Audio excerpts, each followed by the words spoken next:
An explosive wildfire burned through several Northern California communities, killing firefighters and destroying dozens of homes. What is known as the Carr fire is taking down everything in its path. At least 65 structures have been destroyed and 5 other buildings were threatened. Here's Carter Evans.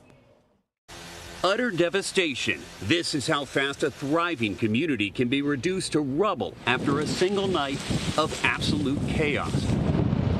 A harrowing scene faced by thousands of Northern California residents as they scrambled to flee a wildfire that exploded into a monster. Numerous structures on fire. For firefighters, it was the worst-case scenario. Extreme heat, bone-dry brush, and powerful shifting winds. Got about a 100-foot wall of flame coming down.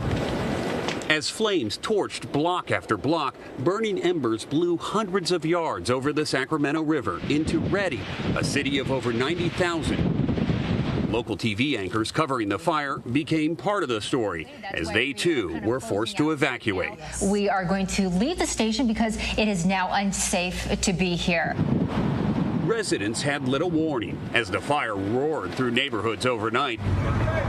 Those racing to evacuate found roads completely jammed amid thick smoke and towering flames. People were screaming. Retired hotshot Tom Mahan helped save a friend's home and still seemed in shock. Homes were exploding, cars were exploding, and I have a wife and kids, and I said, I better FaceTime my wife just in case. I didn't let her know why I was doing it, but I wanted to see her face one more time. Amid all the debris were homes completely intact.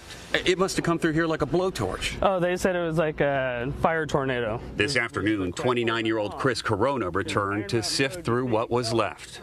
This is my house since I was born. What's it like to see it now? Rough. When the fire blew through this neighborhood, it wiped out just about everything. Take a look. Home after home after home just burned to the ground. It was these intense triple-digit temperatures and gusty winds that caused this fire to grow so fast. And Meg, firefighters tell me they're expecting the same conditions for the next few days. Carter, what an eerie scene behind you. Do we have any sense of what caused this fire? Firefighters say they do have a pretty good idea right now. They think it was a broken down vehicle on the side of the road. That just goes to show that in these types of conditions, it really doesn't take much at all.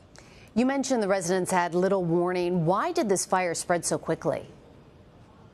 Well, you know, one of the things about these very large fires is that they can create their own wind. Wind was a big problem last night to begin with already. That's what was blowing this fire and advancing it so fast.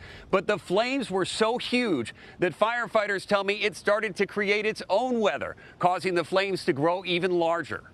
The pictures are just unbelievable. How is the community helping people in nursing homes, hospitals, and people who can't evacuate on their own?